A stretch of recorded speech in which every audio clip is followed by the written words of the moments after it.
लगेगा कि कम? ज्यादा कि कम?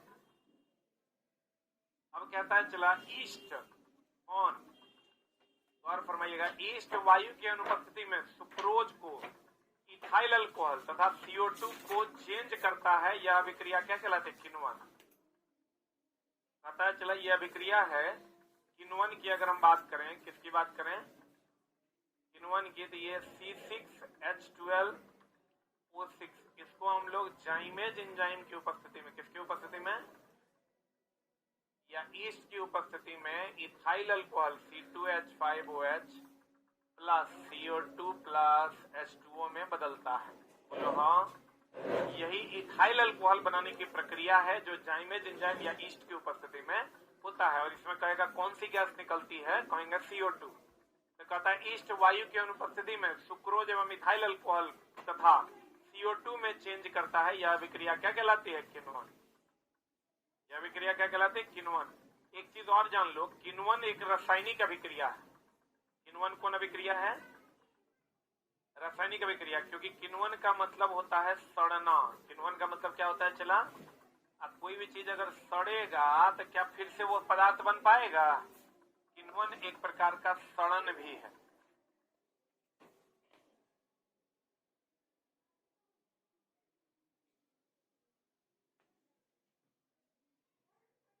हो गया? यह एक कौन अभिक्रिया है? रासायनिक अभिक्रिया।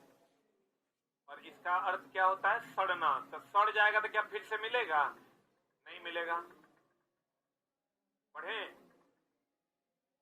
फिर कहता है चला कि बताओ, ऑक्सीजन से समृद्ध वायु को शरीर के अंदर लेना क्या कहलाता है? अंतःश्वसन। क्या कहलाता है? तथा CO2 युक्त वायु को बाहर निकालना क्या कहलाता है? उच्छावसन। उच्छावसन या निःश्वसन। उच्छावसन या इसी को हम लोग कहते हैं निःश्वसन। क्या कहते हैं चला? निःश्वसन। सांस लेना अंतःश्वसन और छोड़ना उच्छावसन या निःश्वसन। कौन सी ऐसी गैस है जो हम लोग लेते हैं और छोड़ते हैं? जितना लेते हैं उतने छोड़ते हैं। नाइट्रोजन। लिख लो। श्वसन की प्रक्रिया में, श्वसन की प्रक्रिया में, श्वसन की प्रक्रिया में, श्वसन की क्या प्रक्रिया में नाइट्रोजन अपरिवर्तित रहता है। नाइट्रोजन क्या रहता है? अपरिवर्तित। बढ़ता कौन है? बढ़ता कौन है चला? यही अगर कहता है ऑक्सीजन जो है वो घटता है। ऑक्सीजन क्या होता है? घटता है। कार्बन डाइऑक्साइड क्या होता है? बढ़ता।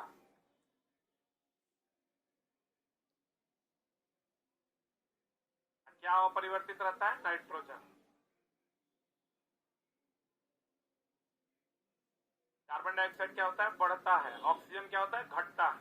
इसका मतलब हम लोग उपयोग किसका करते हैं? ऑक्सीजन का। तब ना वो घट जाता है। किसका उपयोग हम लोग नहीं करते? नाइट्रोजन का। कौन हमारे अंदर से आता है? Carbon dioxide. कौन हमारे अंदर से आता है? कार्बन डाइऑक्साइड हमारे अंदर से आता है। इस क्वेश्चन को घुमा फिरा के अगर पूछेगा तो कहेगा बताओ कौन हमारे अंदर से आता है? कौन आता है? Carbon dioxide. कौन बताओ किसका कोई परिवर्तन नहीं होता है? नाइट्रोजन। कौन हमारे शरीर में उपयोग कर लिया जाता है? ऑक्सीजन। क्योंकि उपयोग होता है तब ना घट जाता है। अगला कहता अंतःश्वसन के समय, जब हम लोग अंतःश्वसन करते हैं तो पसलियां ऊपर और बाहर की ओर गति करता है। और डायफ्राम, ये डायफ्राम है चला, ये डायफ्राम जिसका आकार होता है धनुष के आकार का। किसके आकार का? डायफ्राम होता है चला धनुष के आकार का। कैसा होता है डायफ्राम? धनुष के आकार का। देख लो। अब अगर हम चला श्वसन करते हैं तो ये हमारी जो पसलियां हैं फूलती है कि सिकुड़ती है? फूलती है ना। आई जो डायफ्राम है ये ऊपर आता है। जब हम लोग छोड़ते हैं तो डायफ्राम नीचे जाता है और पसलियां सिकुड़ती हैं। ये ऊपर आया डायफ्राम। यहाँ डायफ्राम होता है, ये ऊपर आता है। छोड़ते हैं तो ये कहाँ जाता है? नीचे। आंसर बता दो क्या हो जाएगा? सॉरी, आंसर बता दो। कहते हैं अंतःश्वसन के समय पसलियां ऊपर और किधर की ओर? बाहर। अंतःश्वसन ऊपर आता है और किधर जाता है, बाहर। डायफ्राम, और डायफ्राम किधर की ओर, नीचे की ओर जाता है। तो कहता है अगला, कीटों में श्वसन श्वास रंध्र के माध्यम से होता है। किसके माध्यम से होता है, कीटों में श्वसन श्वास रंध्र के माध्यम से होता है। हाईलाइट कर लो। अब पत्तियों में श्वसन रंध्र के माध्यम से, अगर कह देगा पत्ती में श्वसन, पत्ती में श्वसन कह देगा तो किसके माध्यम से, रंध्र के माध्यम से होता है। तथा गैसों के विनिमय के लिए वायु नलिकाओं का जाल बिछा होता है, जिसे श्वास प्रणाली या क्या कहते हैं, वातक। कीटों में श्वसन किससे होता है, श्वास रंध्र से के माध्यम से होता है। तथा गैसों के विनिमय के लिए वायु नलिका का जाल बिछा होता है, जो श्वास प्रणाली या वातक कहलाता है। श्वास प्रणाली या क्या कहलाता है, वातक कहलाता है।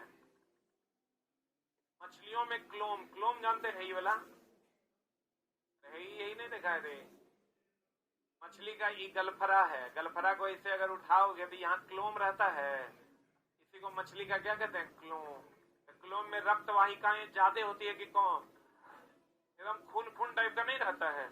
रक्त वाहिनियों की संख्या अधिक होती है, और जो गैसों का क्या करता है, विनिमय करता है। गैस का विनिमय यहीं से होता है। छन्नी भी आप कह सकते हैं, क्या कह सकते हैं, कील इसी से सांस लेता है।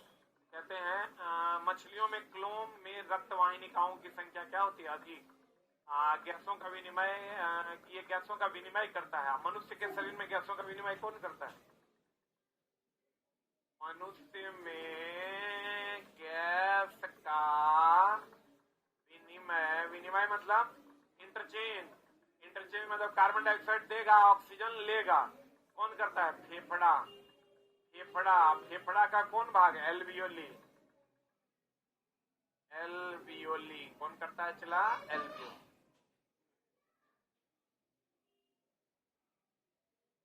आपका पूरा नाम क्या है, मेरा पूरा नाम भाई शैलेंद्र कुमार है। ये बात 300 बार लिख दिया, तो अब जान लिया, तो हो सकता नोबेल पुरस्कार मिल जाए इसी से। तो पढ़ने पे ध्यान दो ना।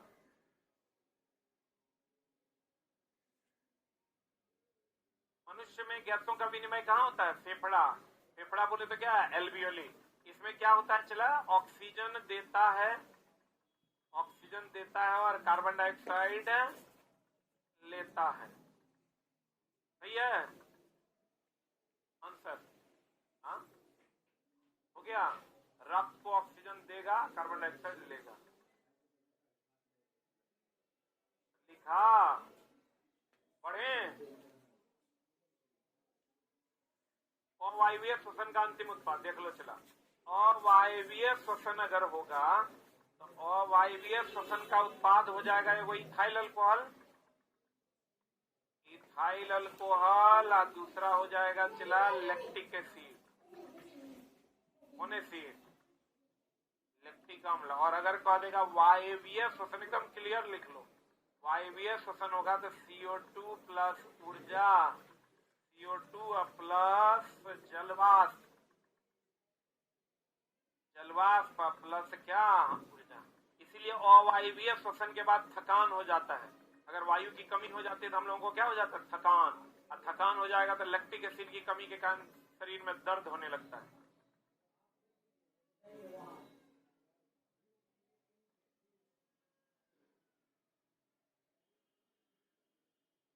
इसी को हम लोग 3 भाग में बांट देते हैं।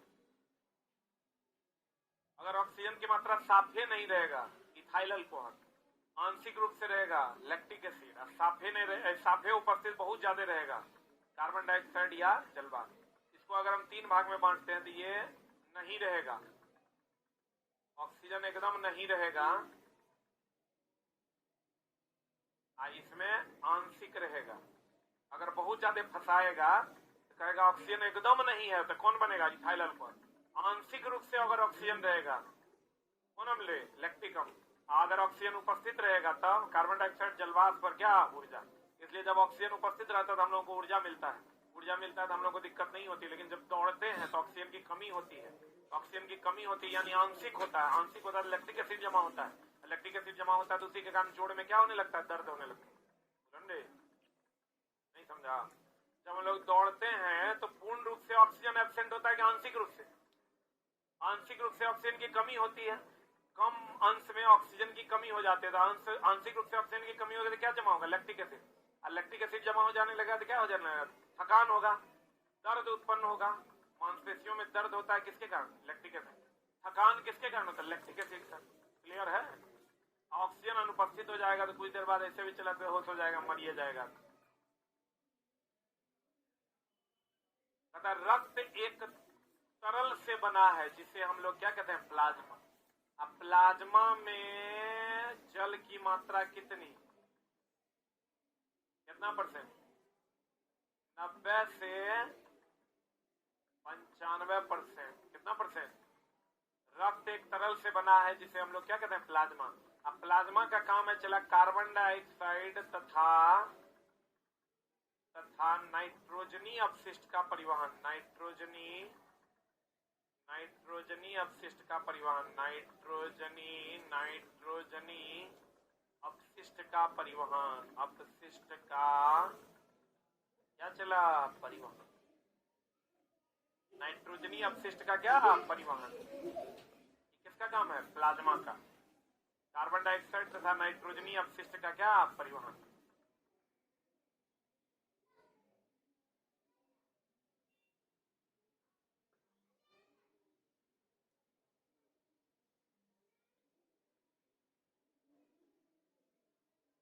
हो गया? बताओ, रक्त का थक्का किसके कारण बनता है? रक्त का थक्का बनाने के लिए पट्टिकाणु या प्लेटलेट का अहम भूमिका होता है। और अगर रक्त का थक्का बनाने के लिए हम लोग और किसका उपयोग करते हैं? विटामिन के। और किसका? तत्व में कहेगा तो किसका? कैल्शियम। एगो तो प्लेटलेट हो ही गया, प्लेटलेट। और बताओ, फिटकिरी का भी उपयोग करते हैं। किसका उपयोग करते हैं? फिटकिरी का। सेविंग करने के बाद आफ्टर सेव हम लोग किसका उपयोग करते हैं? फिटकिरी का। कहीं कहीं से रक्त निकलने लगता है तो हम लोग वहां क्या लगाते हैं? फिटकिरी।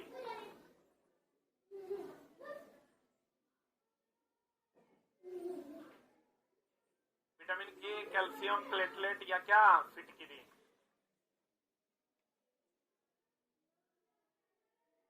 प्लेटलेट का दूसरा नाम क्या है? पट्टिकाणु। प्लेटलेट का। प्लाज्मा का काम के रक्त में एक तरल पदार्थ है जिसका काम है अपशिष्ट का क्या करना? परिवहन करना। अब प्लेटलेट का काम क्या है? रक्त का थक्का बनाना। रक्तचाप मापी या स्फिग्मोमैनोमीटर से मापा जाता है, लेकिन यही हृदय की ध्वनि कंपन को नापा जाता है स्टेथोस्कोप।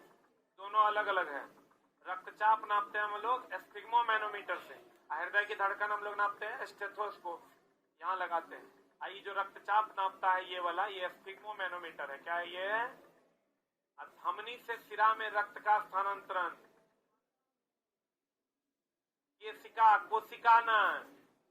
केशिका क्रिया द्वारा होता है, क्योंकि केशिका क्रिया क्या है? केशिका का काम है बिना बाह्य बल के तरल को एक जगह से दूसरे जगह ले जाना। एक जगह से दूसरे जगह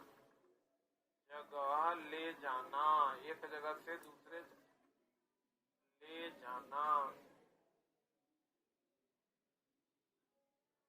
एक जगह से दूसरे जगह ले जाना।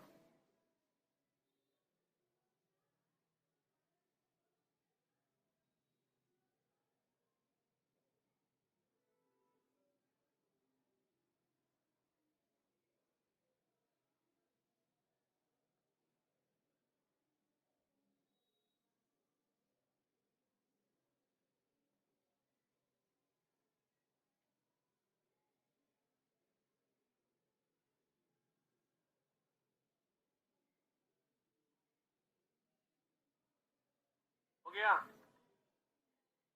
अगला, हृदय स्पंदन, हार्टबीट, लयबद्ध संकुचन और क्या है? लयबद्ध विश्रांति।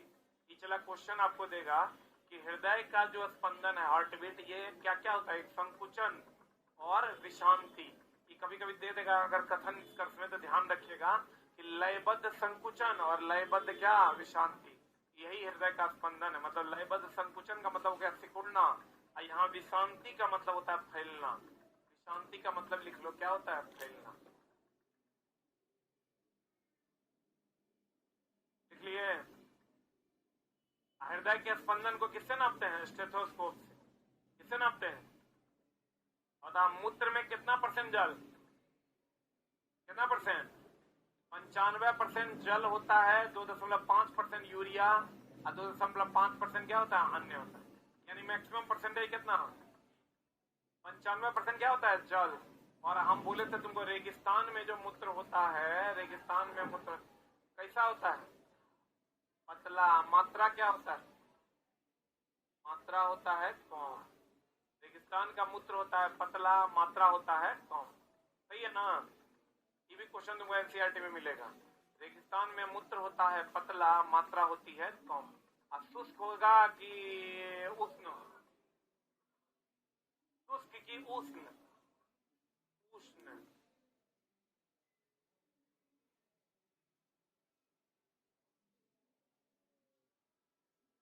अब कहता है पत्ती द्वारा जल का वाष्प में परिवर्तन चूसक या खिंचाव बल के कारण होता है। देख लो, एक मिनट होल्ड ऑन। यहाँ चला क्वेश्चन क्या करता है? हम लोग तो ये जानते हैं कि रंध्र द्वारा वाष्पीकरण होता है। किसके द्वारा वाष्पीकरण? लेकिन आप ये समझिए कि जल जो वाष्प में बदलता है चूसक या खिंचाव बल के कारण। किसके कारण? जल जो वाष्प में बदलता है चूसक या खिंचाव बल के कारण। किसके कारण चला? जल जो जलवाष्प में बदलता है ये चूसक या किस बल के कारण? खिंचाव बल के कारण। मानव शरीर में होंठ, देखो यही क्वेश्चन आता है अधिकतर, आईएनसीईआरटी का डायरेक्ट क्वेश्चन है कि कहां पसीना नहीं बनता है? श्वेत ग्रंथि होंठ में नहीं होता है, वहां इसीलिए पसीना आता है कि नहीं आता है? पूरे शरीर में एकमात्र जगह है होंठ जहां पर पसीना नहीं आता। और अधिकांश पादपों में कायिक अंग के रूप में हम लोग जानते हैं किसका उपयोग होता है? तना।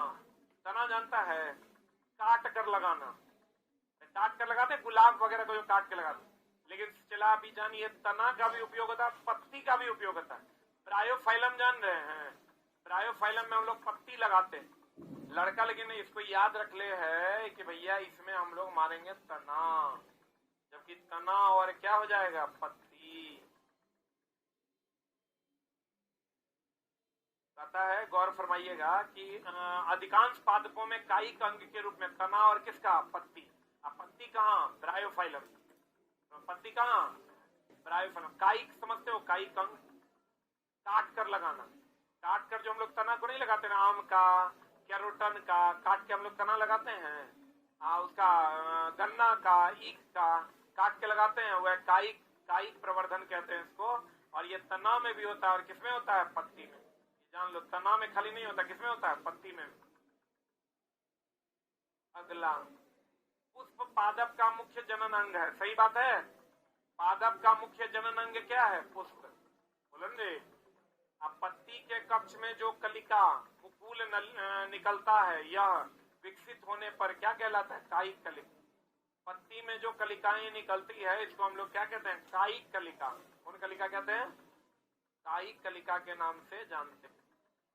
डेहलिया, डलिया ने, डेहलिया शकरकंद क्या है?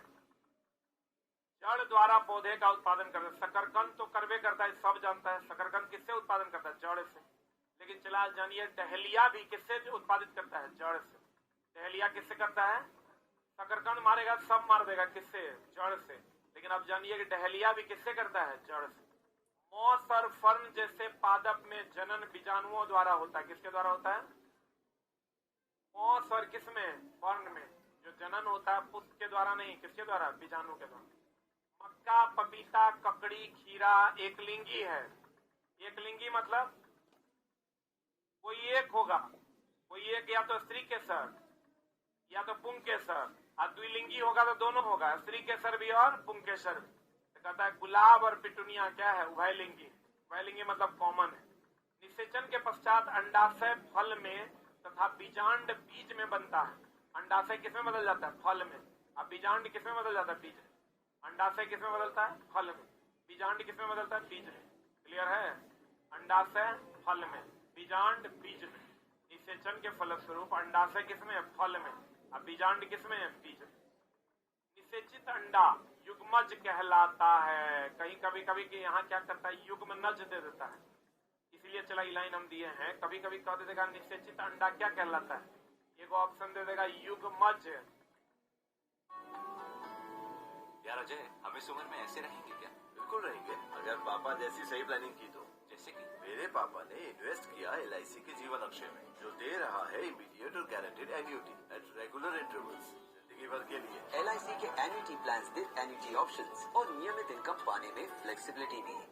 युग्मज की युग्मनज कहलाता है तथा युग्मज जाइगोट का विकास कहाँ होता है, भ्रूण में। अंडाशय एक से अनेक बीजांड का उत्पादन करता है। जैसे तुम ले लो, इसमें सेब वगैरह में बहुत सारे अनेक बीजांड होते हैं, उसके अंदर बहुत सारे बीज पाए जाते हैं, इसीलिए कहते हैं अंडाशय एक से अनेक बीजांड का क्या करता है, उत्पादन। पराग कणों का पराग कोष से वर्तिका एक तक स्थानांतरण क्या कहलाता है, परागन। पराग कणों का पराग कण जो कीड़ों के द्वारा दिया जाता है, पराग कण का पराग कोष से कहां से चला, ये पराग कोष से कहां तक, वर्तिका तक स्थानांतरण क्या कहलाता है, परागन।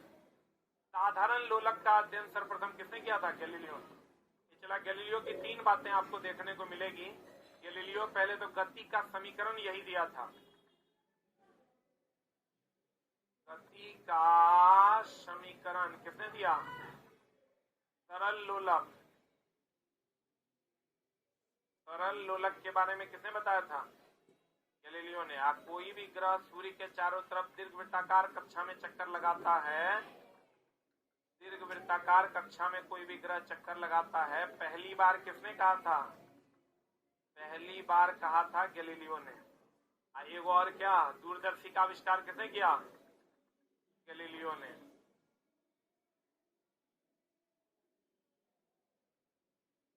सिंपल पढ़ लो, लड़का खूब पढ़ता है, दूरदर्शी का आविष्कार गैलीलियो, दूरदर्शी का आविष्कार गैलीलियो। लेकिन अब आप जानिए, गति का नियम दिया था न्यूटन ने, गति का समीकरण दिया था V बराबर U प्लस AT, जो कहते हैं ना V बराबर U प्लस AT, S बराबर UT plus half AT square. सरल लोलक, इसका आविष्कार किसने किया था, गैलीलियो ने। दीर्घवृत्ताकार कक्षा में कोई भी ग्रह चक्कर लगाता है, पहली बार किसने कहा था, गैलीलियो ने। दूरदर्शी का आविष्कार भी किसने किया था, गैलीलियो ने। अब आपको पूछ देगा कि बताइए सरल लोलक का आविष्कार किसने किया, ये कहीं लिख ले नहीं है, चला, लेकिन NCERT में है, तो मिस नहीं करना है। किसने किया था, गैलीलियो ने। गति का समीकरण किसने दिया था, ये जो V बराबर U प्लस AT, S बराबर UT plus half AT square, V square बराबर U स्क्वायर प्लस 2AS, आविष्कार किसने किया था, गैलीलियो ने। जब किसी तार से विद्युत धारा प्रवाहित किया जाता है तो वह तार तप्त हो जाता है। यह विद्युत धारा का कौन प्रभाव है, ऊष्मीय प्रभाव। सबको बता, देखो विद्युत धारा का ऊष्मीय प्रभाव जरूर याद रखना। ऊष्मीय प्रभाव की खोज जूल ने किया, रासायनिक प्रभाव का खोज फेराडे ने किया, चुंबकीय प्रभाव का खोज HC और स्टेड ने किया। ये एकदम क्लियरली याद रखना, ऊष्मीय प्रभाव जूल, रासायनिक प्रभाव फेराडे, और चुंबकीय प्रभाव HC और स्टेड। चुंबकीय प्रभाव कहते हैं विद्युत धारा का ऊष्मीय प्रभाव कहलाता है। विद्युत धारा के ऊष्मीय प्रभाव का खोज किसने किया, जूल ने। रासायनिक प्रभाव की खोज, अब विद्युत धारा के चुंबकीय प्रभाव का खोज किसने किया, HC और स्टेड। किसने किया, बताओ। समतल दर्पण में बना प्रतिबिंब, एक चीज का ध्यान रखना चला, यहाँ क्वेश्चन लाइन हम इसलिए दिए हैं कि एक होता है वास्तविक प्रतिबिंब, एक होता है काल्पनिक प्रतिबिंब। ये हमेशा ध्यान रखना, इसका जब क्वेश्चन आता है बच्चा गड़बड़ करता है। वास्तविक प्रतिबिंब पर्दे पर उतार सकते हैं, पर्दे पर उतार सकते हैं, पर्दे पर उतार सकते हैं। काल्पनिक प्रतिबिंब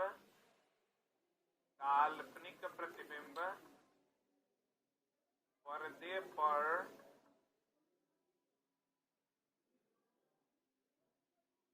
उतार नहीं सकते।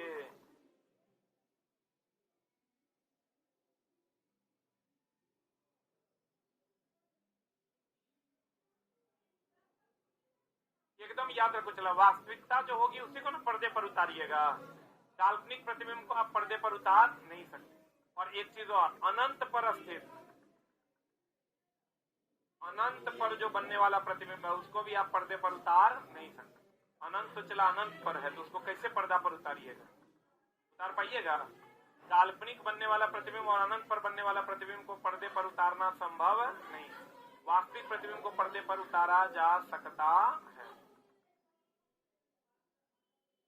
वास्तविक प्रतिबिंब पर्दे पर उतार सकते हैं, काल्पनिक प्रतिबिंब या अनंत पर स्थित प्रतिबिंब को पर्दे पर उतारना संभव नहीं। चलिए,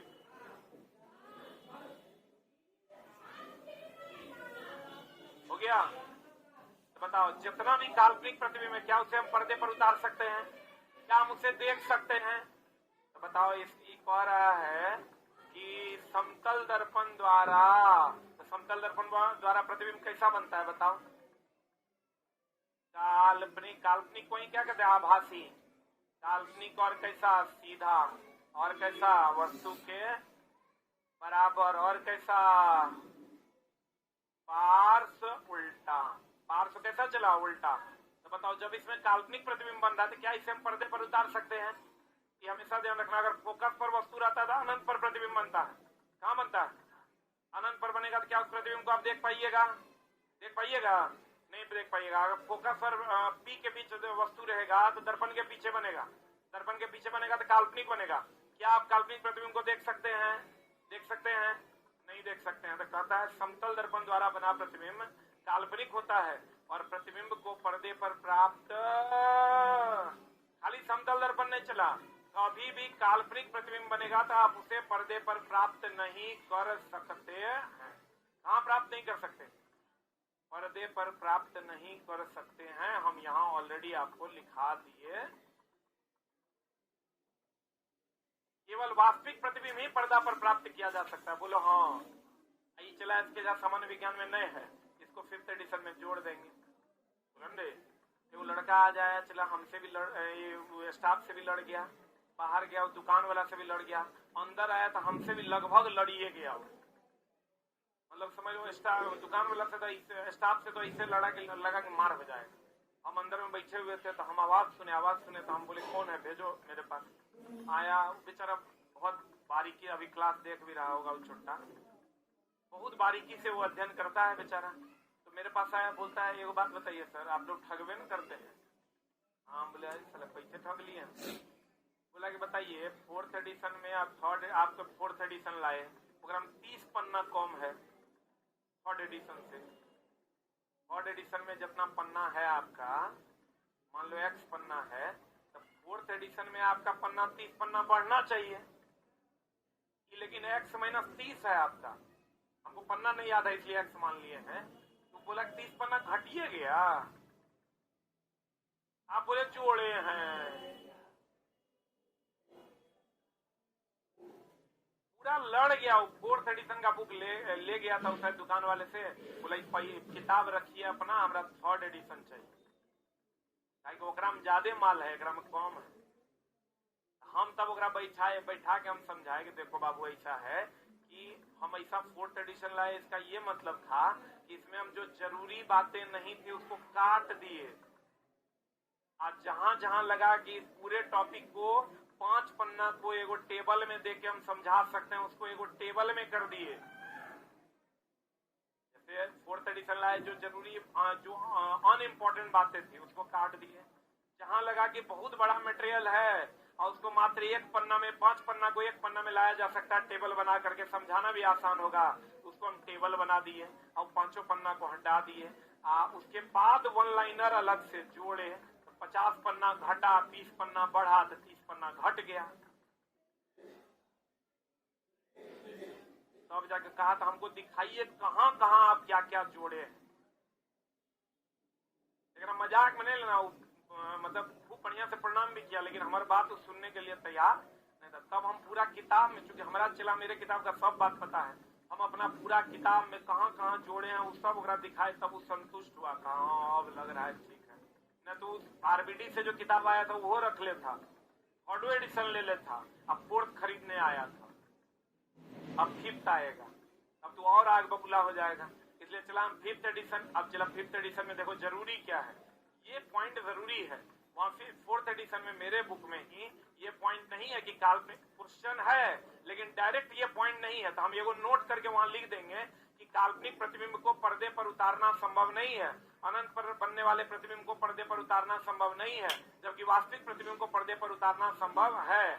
तो हम ये बात लिख देंगे तो बच्चा अपने बुझेगा, वास्तविक होगा इसलिए पर्दा पर उतार सकते हैं, अब कल्पना है इसलिए पर्दा पर उतार नहीं सकते, अनंत पर इसलिए पर्दा पर उतार नहीं सकते। जैसे ही लिख देंगे अब तब कहेंगे भैया ये तब एनसीईआरटी डायरेक्ट एकरा से बन जाएगा, क्योंकि उसी का लाइन यहाँ है, उसी का लाइन हम वहां चाप देंगे।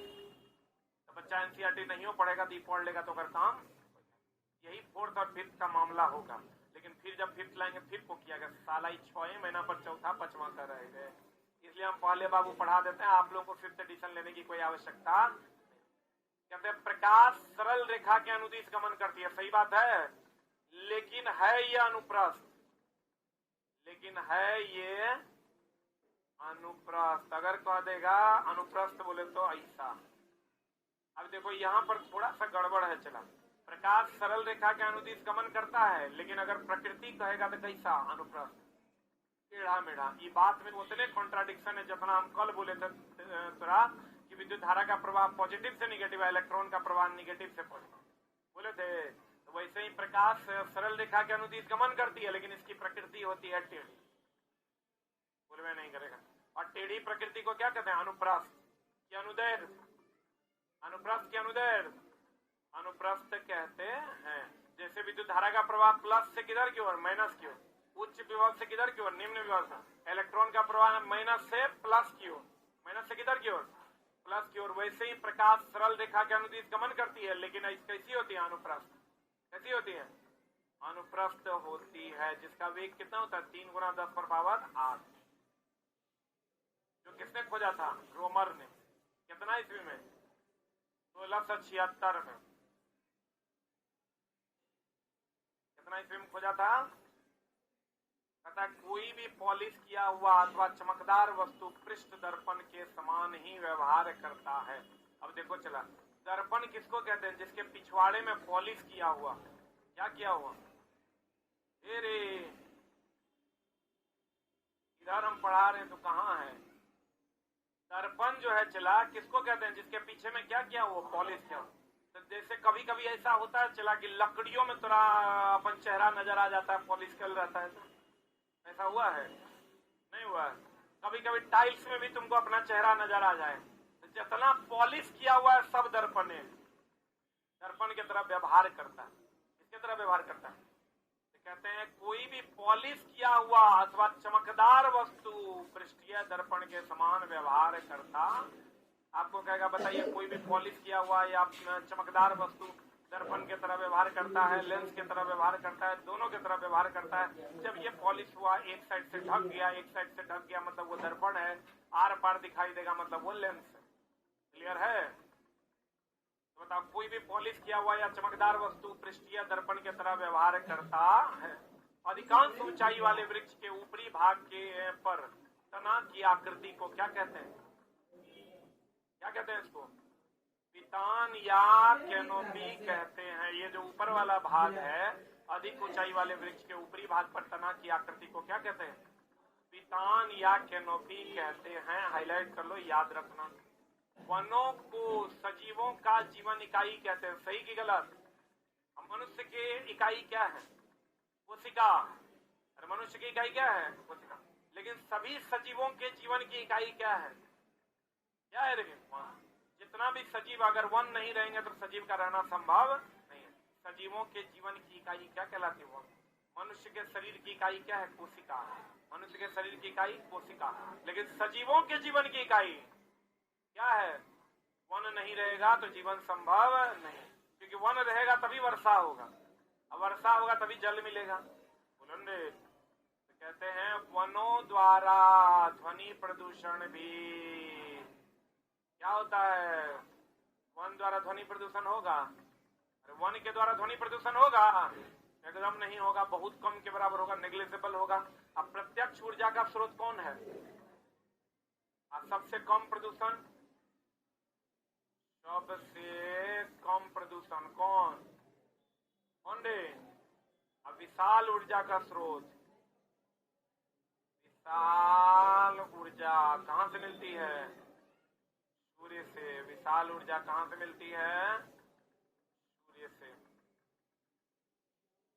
सूर्य की ऊर्जा नवनीकरणीय है कि अनवनीकरणीय है? नवनीकरणीय ऊर्जा का क्या है स्रोत?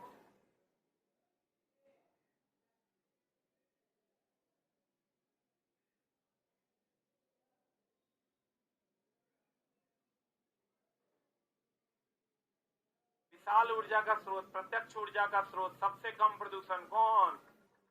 कौन रे? सूर्य।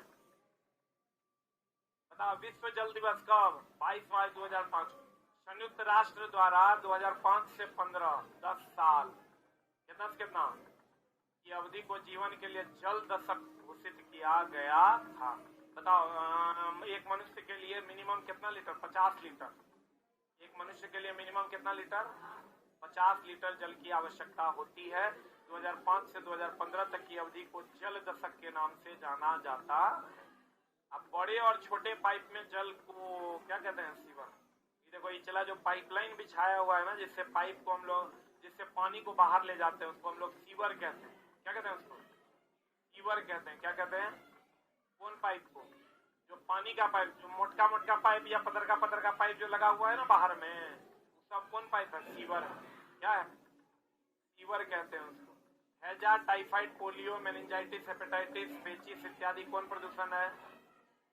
आप पृथ्वी पर उपलब्ध पानी मात्र कितना परसेंट? 0.006% ही पीने लायक है। कितना परसेंट? काय को जीरो?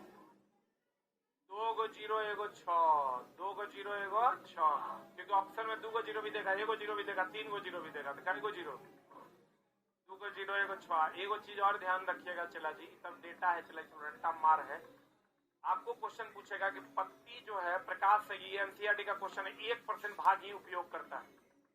सूर्य के प्रकाश का प्रकाश संश्लेषण में मात्र 1% भाग ही उपयोग किया जाता है। लिख लो कहीं पर। पत्ती प्रकाश संश्लेषण में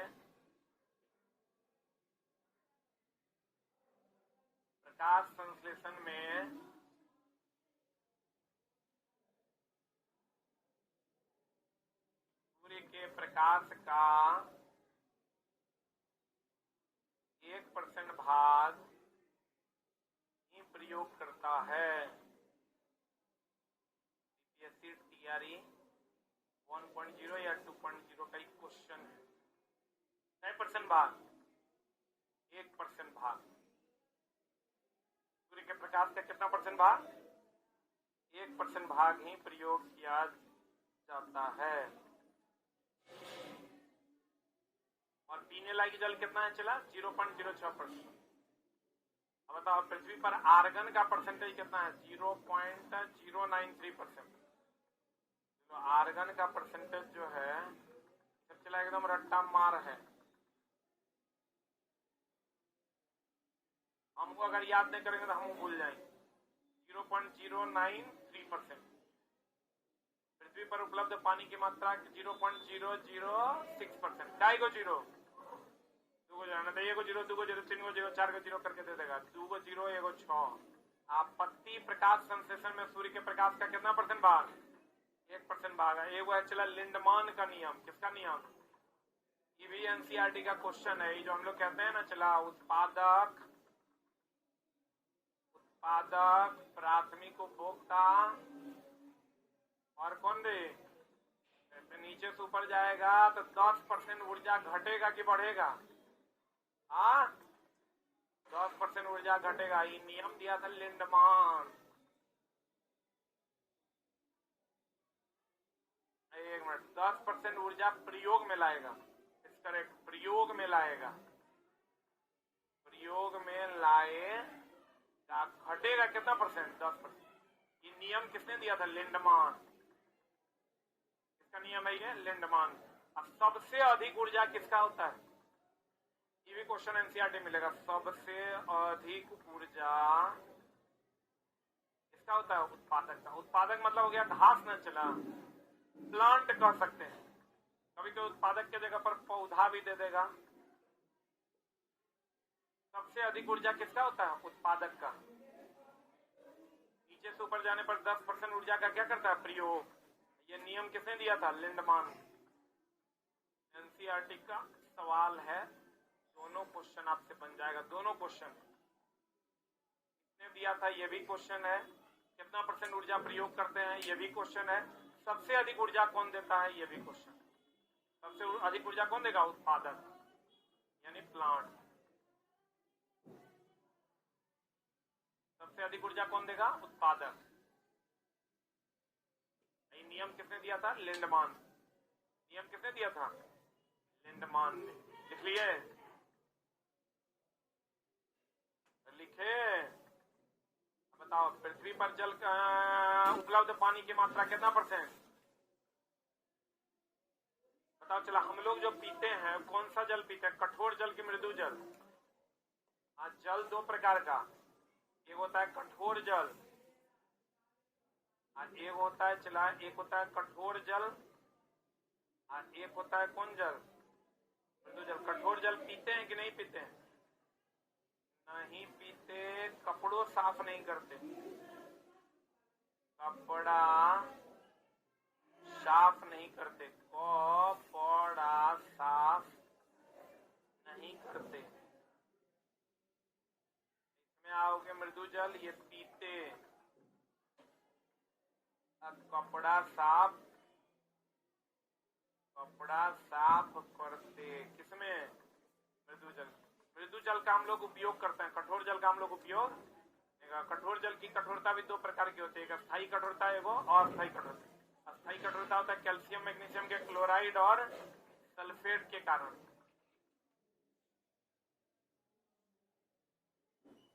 अस्थायी कठोरता होता है कैल्शियम और मैग्नीशियम के बाइकार्बोनेट के कारण।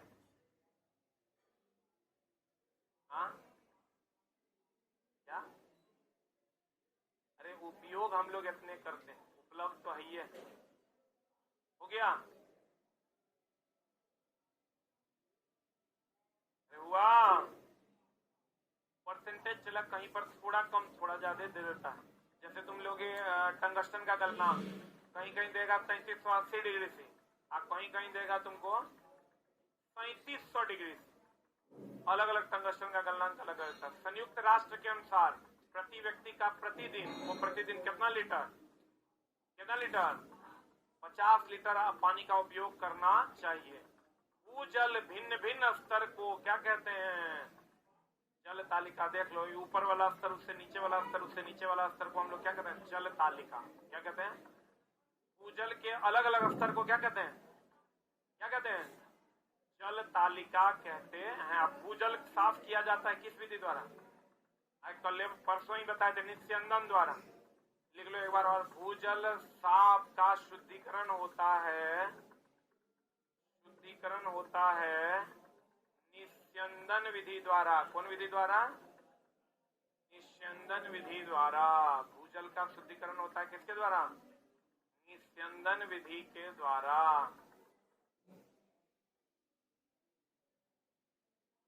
हाँ,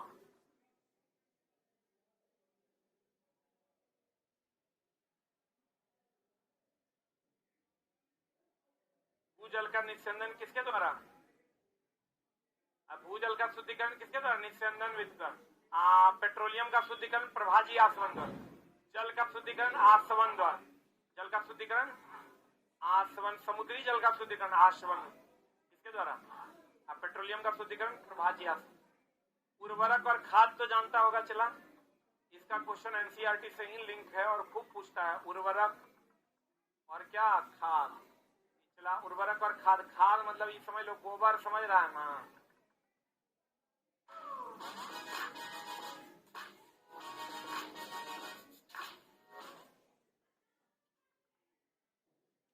वर्मी कंपोस्ट।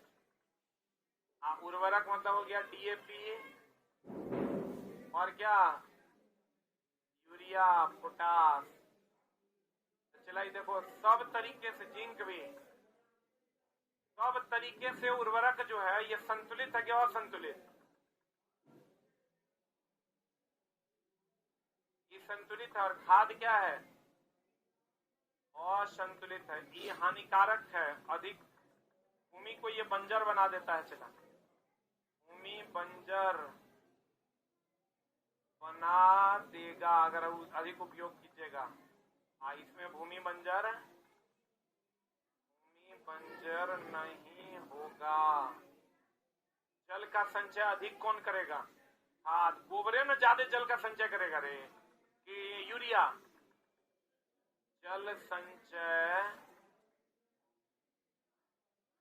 अधिक। इसमें जल संचय नहीं। जल संचय इसमें अलग से जल डालना हो। जल संचय नहीं।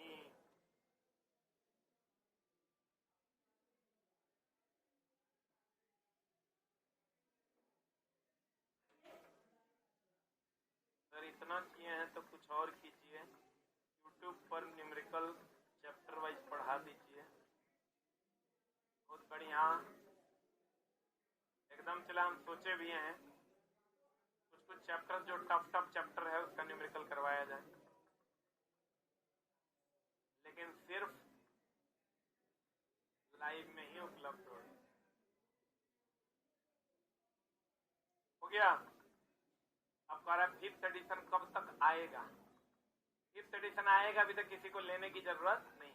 जो जिसके पास, हम चला समझ लो किताब अगर हम रखेंगे जब तक हम जिएंगे, मर जाएंगे तक कोई बातें नहीं है। हम जिएंगे तो नए क्वेश्चन के हिसाब से हर 6 महीना पे किताब में 10 लाइन, 20 लाइन, 100 लाइन, 150 लाइन हटा के और 150 लाइन जोड़ेंगे जरूर। क्योंकि चला बहुत सारी बातें ऐसी हो गई है जो अब पूछी नहीं जाती। और इसके जब सामान्य विज्ञान ऐसा है कि समझो लगभग लोगों के घर में उपलब्ध है। अभी एगो शादी के लिए लड़का देखने गए थे, लड़का फाइनल हो गया, तो लड़का घर में गए, बात करने गए तो वहां घुसे तो टेबुले पर लिखल था इसके जब सामान्य विज्ञान। जैसे घुसे न चला, मेरी दीदी का फुआ की बेटी का शादी था, तय करना था। जैसे घुसे देखते हैं स्वागत में इसके जब सामान्य विज्ञान रखा हुआ है, अरे साला। तब उसको पूछे, बोला हाँ अरे सर, हाँ।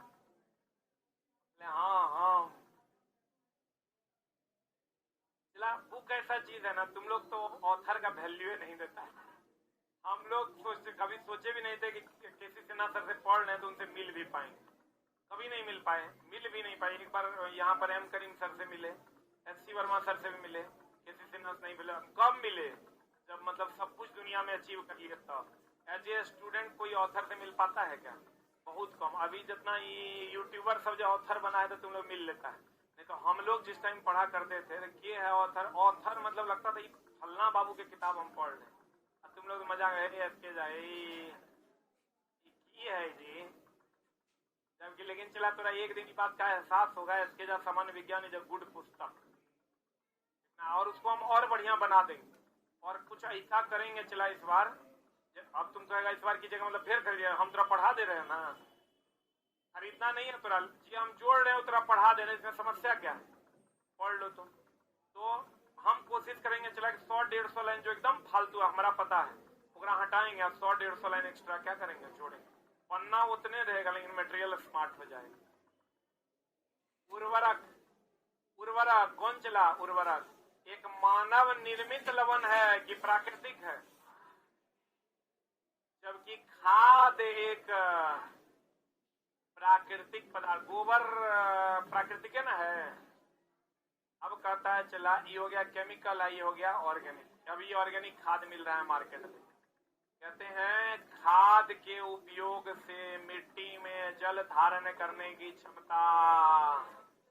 लेकिन चला हम लोग गांव घर में जो है ना, वो डीएपीओ को खाद कहते हैं। हम लोग कहते हैं खाद छींटने जा रहे हैं। खाद छींटने नहीं जा रहे हैं, उर्वरक छींटने जा रहे हैं। क्या छींटने जा रहे हैं? लेकिन 100% लोग की कहता है, उसका रीजन है पहले तो ये चला उर्वरक था नहीं, तो पहले लोग कंपोस्ट डालता था, गोबर का खाद डालता था, तो पहले वो डालता था, तो पहले का प्रैक्टिस अभी भी चलिए रहा है। अब लेकिन तुम जब नया किसान बनेगा, कभी बनने का मौका मिलेगा, तो खाद नहीं कहना है, क्या कहना है? उर्वरक कहना। क्या कहना है? लेकिन लोग पागले कहेगा। तुम कहना डीएपी लेके जाना, बोलना हम उर्वरक डालने जा रहे हैं, कुछ ही बोला रे, खाद है खाद। कहते हैं चला फसलों में खरपतवार अलग करने की प्रक्रिया को क्या कहते हैं? निराई। निराई समझता है ना? जैसे चला पटसन वगैरह में जो घास हटाते हैं क्या कहते हैं उसको? निराई। अब तो चला उसका भी केमिकल आ गया है, केमिकल मार दो सब घास खत्म। हार्वेस्ट क्या चला? एक प्रकार का मशीन है जिसका उपयोग फसलों को क्या में करते हैं? काटने में किया जाता है। हार्वेस्टिंग एक प्रकार की प्रक्रिया है जिसमें फसलों को काटने में इसका प्रयोग किया जाता है। निराई एक प्रक्रिया है जिसमें फसलों से क्या हटाते? खरपतवार। पसनी खुरपी से नहीं करते निराई, हम लोग कहते हैं कमौनी। अरे गाँव घर की भाषा में उसको कहते हैं कमौनी। क्या कहते हैं? कमौनी। यहाँ अगर कमौनी नहीं रहता है ऑप्शन में, यहाँ रहता है निराई। क्या रहता है? निराई। अब फसल काटने की प्रक्रिया को क्या कहते हैं? हार्वेस्टिंग। बीजों के बड़े पैमाने पर भंडारण को क्या कहते हैं? साइलो। क्या कहते हैं चला? बीजों के बड़े पैमाने पर भंडारण को क्या कहते हैं? साइलो। क्या कहते हैं? ये सब एनसीईआरटी का लाइन है। बीजों के बड़े पैमाने पर भंडारण को क्या कहते हैं? साइलो। लीवर में विटामिन ए तथा कॉड लिवर में विटामिन डी। अब ई को ई लाइन जब जोड़ेंगे चला किताब में तो बच्चा को डाउट नहीं होगा कि भैया लीवर में विटामिन ए, लिवर में क्या? मछली के कॉड लिवर में विटामिन डी। तो लड़का एकदम क्लियर रहेगा कि लीवर में विटामिन ए या कॉड लिवर में विटामिन डी। लीवर में विटामिन ए, कॉड लिवर में विटामिन डी। लीवर में विटामिन ए, कॉड लिवर में विटामिन डी। लीवर में विटामिन ए, कॉड लिवर में विटामिन डी। क्लियर है? अतिसार एवं मलेरिया किससे होता है? प्रोटोजोआ से। जबकि टाइफाइड एवं क्षय रोग जीवाणु पिछला अधिकतर ही पूछा जाता है। क्लोमाइडोमोनास और स्पाइरोगायरा सवाल है। जबकि राइजोपस क्या है? कि राइजोपस ही चला ना ब्रेड पर लगता है। ब्रेड पर कहेगा ब्रेड सड़ता है किसके कारण? कवक के कारण। कवक में भी किसके कारण? राइजोपस के कारण। कवक में भी किसके कारण? मेरा कल एग्जाम है, आशीर्वाद दीजिए। कौन एग्जाम है रे? अच्छा बीपीएससी टीचर वाला। क्लोमाइडोमोनास और स्पाइरोगायरा क्या है? सवाल। लेमिनेरिया भी क्या है? चला लेमिनेरिया भी क्या है? लेमिनेरिया जो है ये सवाल है। इससे क्या मिलता है? आयोडीन। लेमिनेरिया एक सवाल है जिससे क्या मिलता है? आयोडीन। और राइजोपस क्या है? कवक। राइजोपस क्या है? राइजोपस क्या है? राइजोपस कवक है। ब्रेड सड़ता है किसके कारण? राइजोपस के कारण। अब बताओ, एक ही चीज है जो सड़े हुए भोजन को खाता है। कवक। कौन? कवक सड़े हुए भोजन को खाता है। कौन अमाशय से निकाल कर खाता है? स्टारफिश। कल बताए थे ना। अमाशय से निकाल कर कौन खाता है? स्टारफिश। अमाशय से निकाल कर कौन खाता है? कौन? स्टारफिश अमाशय से निकाल कर खाता है। सड़े हुए भोजन को कौन खाता है? कौन खाता है? कवक। और कवक को सड़ाता कौन है? राइजोपस। राइजोपस एक प्रकार का क्या है? कवक। राइजोपस क्या है? कवक है। जीवाणु एवं ईस्ट चावल के आटे के किण्वन में सहायक होते हैं जिससे क्या बनता है? इडली और डोसा। सर्वप्रथम अलेक्जेंडर फ्लेमिंग ने जीवाणु रोगों से बचाव हेतु कवक से, कहां से? प्रथम प्रतिजैविक क्या बनाया था? पेनिसिलिन। इसमें चला 100 बात लिखल है लाइन में। 5 को लाइन लिखने से बढ़िया एक लाइन लिखो। अगर तुमको कह देगा बताओ पहला एंटीबायोटिक कौन बनाया? कौन बनाया? Alexander Fleming. तो कहता है सर्वप्रथम अलेक्जेंडर फ्लेमिंग ने जीवाणु रोगों से बचाव, तो एंटीबायोटिक हो गया। बोले वे नहीं करेगा। और कवक हेतु कवक से कहां से बनाया था? कौन कवक से? पेनिसिलियम टोटेनियम से। बुलंदे कवक से क्या बनाया था? प्रतिजैविक। प्रतिजैविक बोले तो एंटीबायोटिक, जिसको क्या बोला था? पेनिसिलियम। क्या कहा जाता है? पेनिसिलिन कहा जाता है। जो किस कवक से बना था? पेनिसिलियम से। आपको कहेगा एंटीबायोटिक बना किससे? कवक से। इससे सबसे पहले किसने बनाया? Alexander Fleming. किसने बनाया? और उसका नाम क्या है? पेनिसिलिन। क्या है चला? सर्वप्रथम एडवर्ड जेनर ने चेचक के लिए 1798 में टीका कांड खोज किया। देखो चला, ये कुछ चीज ध्यान रखना, सब टीका के ईस्वी नहीं पूछता है, वही टीका का ईस्वी पूछता है जो एनसीईआरटी में दिया हुआ है। मेरा बात समझा? जैसे सब टीका का ईस्वी नहीं पूछता है, वही टीका का ईस्वी पूछेगा जो एनसीईआरटी में दिया हुआ है। इसीलिए हम दे दिए हैं, क्योंकि टीका तो चला ढेरी है, पोलियो का टीका है, बीसीजी का टीका है, फलना 98 चिलना टीका है। तुमको वो सब नहीं पूछेगा। तुमको जब भी पूछेगा ये पूछेगा एडवर्ड जेनर ने चेचक के लिए कितना ईस्वी में, 1798 ईस्वी में टीके का क्या किया था पूछकर, आएडिस से डेंगू, फाइलेरिया क्यूलेक्स से, मादा एनेफ्लीज से मलेरिया। इसमें कोई दिक्कत है ना? है मादा एनेफ्लीज से मलेरिया। रॉबर्ट कोच ने कितना ईस्वी में, 1875 में, हाईलाइट कर लो 1875 में बेसिलस एंथ्रासिस नामक जीवाणु की खोज की जिससे एंथ्रेक्स रोग होता है। Very very important. किसने खोजा था? रॉबर्ट कोच ने। कितना ईस्वी में? 1875 में बेसिलस एंथ्रासिस नामक जीवाणु की खोज की जिससे क्या रोग होता है? एंथ्रेक्स रोग। ये पूछेगा, चला एकदम हाईलाइट कर लो। रॉबर्ट कोच ने। किसने? रॉबर्ट कोच ने। कितना ईस्वी में? 1875 में बेसिलस एंथ्रासिस नामक जीवाणु की खोज की जिससे क्या रोग होता है? नींबू में कौन रोग होता है? कैंकर रोग। ये सब चला एनसीईआरटी में दिया है, इसलिए पूछवे करेगा। गेहूं में कौन रोग? ये तो सबको पता होगा। गेहूं में कौन रोग? रस्ट रोग। भिंडी में पित्त रोग किसके कारण होता है? वायरस के। ये एकदम एनसीईआरटी का डायरेक्ट लाइन है। खट्टे पदार्थ के संरक्षण के लिए वहां भी आए, इसीलिए नमकीन पदार्थ जो है जल्दी सड़ता नहीं। कौन नहीं सड़ता है? क्योंकि नमकीन पदार्थ, अब देखो, कवक ना हो, कवक और किससे सड़ता है? सड़ता तो एगो चीज से, वो कवक से, एगो जीवाणु से। इसीलिए तो दोनों को अपमार्जक कहते हैं। क्या कहते हैं रे? पृथ्वी पर का सर्फ एक्सल यही है। कौन कौन? कवक और जीवाणु। कवक और कौन? जीवाणु को क्या कहते हैं हम लोग? अपमार्जक। क्या कहते हैं? चला अपमार्जक कहते हैं। और नमक जो है, इसकी वृद्धि को नमक और नमी, नमक और नमी, नमक और नमी ने, नमक और शुष्क अगर रहेगा तो वृद्धि कम होगा। नमक और शुष्क रहने पर वृद्धि क्या होगा? कम। नमक रहेगा और शुष्क रहेगा तो वृद्धि क्या हो जाएगा? कम। नमक रहेगा चला और शुष्क रहेगा। नमी अधिक रहेगा तो वृद्धि, कवक की वृद्धि क्या होगी? अधिक। नमक और शुष्क रहेगा तो कवक और जीवाणु की वृद्धि क्या होगी? कम। वृद्धि कम होगा कवक और जीवाणु का। कवक और किसका?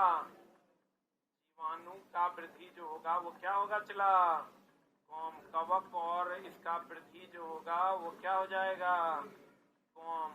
वृद्धि कम होगा कवक और किसका? जीवाणु। वृद्धि कम होगा कवक और किसका? जीवाणु का। वृद्धि क्या हो जाएगा? चला कम। तो बताओ, कोल्ड स्टोरेज जो हम लोग रखते हैं, तो कोल्ड स्टोरेज में फिर वो अलग मामला है। वहां पर कम तापमान पर भी, किस पर चला? कम तापमान पर भी बूंद की मात्रा कम हो जाती है। तो नमक बताओ, खट्टे फलों के संरक्षण के लिए होता है। खाद्य पदार्थ के संरक्षण के लिए किसका? बेंजोइक अम्ल। खाद्य पदार्थ के संरक्षण के लिए अगर कह देगा खाद्य पदार्थ के संरक्षण के लिए, खाद्य पदार्थ संरक्षित रहेगा किससे? नहीं तो कभी कभी कहता सेब किससे संरक्षित रहेगा? तो सेब एक प्रकार का खाद्य पदार्थ ना है रे। आंसर हो जाएगा कौन अम्ल? बेंजोइक अम्ल। सेब किससे संरक्षित रहेगा? बेंजोइक अम्ल।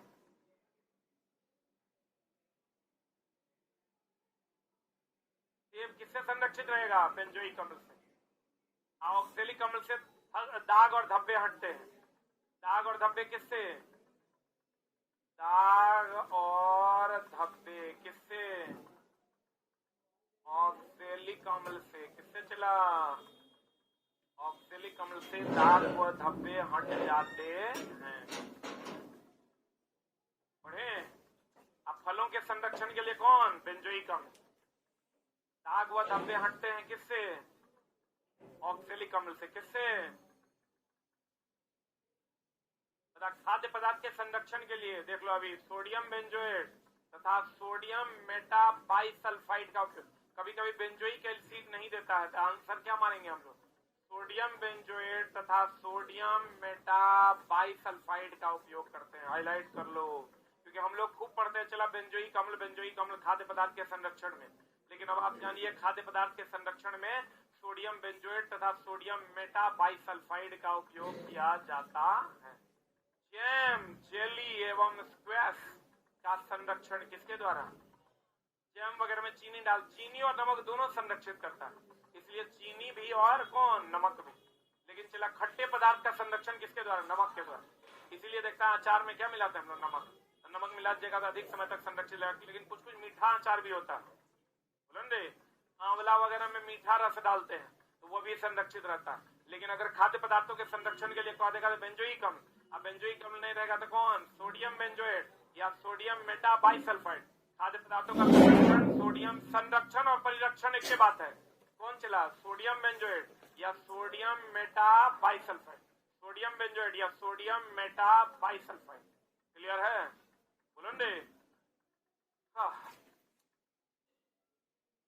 चला आज कितना शुरू किए थे?